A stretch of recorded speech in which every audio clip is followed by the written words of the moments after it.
আসসালামু আলাইকুম এভরিওয়ান, আমি ইফাত। কেরই ধারণা আছে ফার্মের মুরগি রান্না করলে গন্ধ থেকে যায়।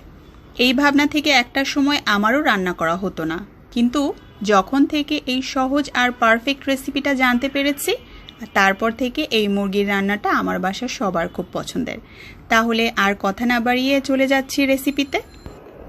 এখানে মুরগির মাংস নিয়েছি 1 কেজির মতো।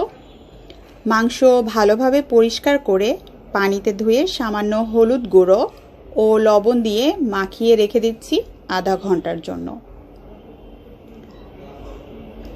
রান্নায় বাটা মশলার স্বাদ পেতে একটি বাটিতে 1 চা চামচ হলুদ গুঁড়া, 1 চা চামচ মরিচ গুঁড়া, হাফ চা চামচ ধনিয়া গুঁড়া, হাফ চা চামচ জিরা গুঁড়া নিয়ে 2 টেবিল চামচ পানি দিয়ে ভালো করে মিক্স করে রেখে দিচ্ছি 10 থেকে 15 মিনিটের জন্য। এতে রান্নায় বাটা মশলার স্বাদটা খুব সহজেই পাওয়া যাবে। এবার চুলা জ্বালিয়ে তাতে পাত্র বসিয়ে তেল দিচ্ছি 1 কাপ। তারপর তেজপাতা, দারুচিনি, এলাচি ও সামান্য আস্ত জিরা দিয়ে কিছুক্ষণ ভেজে নিচ্ছি। গরম মশলা থেকে যখন সুন্দর অ্যারোমা ছড়াবে তখন দিয়ে দিচ্ছি হাফ কাপ পেঁয়াজ কুচি। পেঁয়াজ বাদামি বর্ণ হলে দিচ্ছি আদা বাটা, রসুন বাটা 1 চা চামচ করে।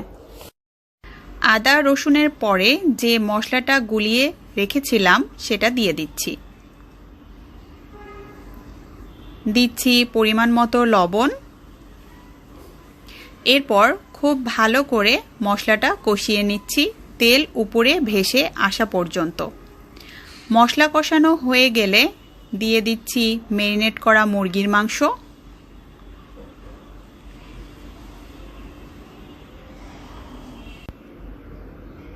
তারপর মুরগির মাংস 10 মিনিটের মতো মশলায় কষিয়ে নিচ্ছি।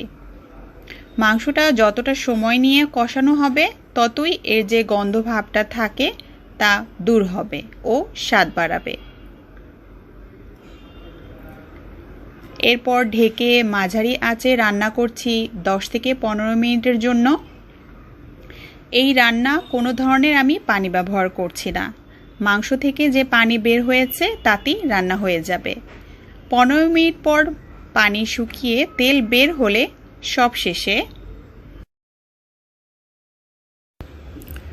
সবশেষে কাঁচা মরিচ কয়েক টুকরা আর হাফ চা চামচ গরম মশলা গুঁড়া দিয়ে নামিয়ে নিব।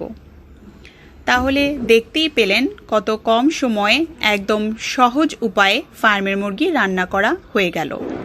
এভাবে ট্রাই করলে অবশ্যই ফার্মের মুরগি থেকে গন্ধ হবে না আর খেতে হবে অসাধারণ। সবাইকে অসংখ্য ধন্যবাদ এতক্ষণ সাথে থাকার জন্য।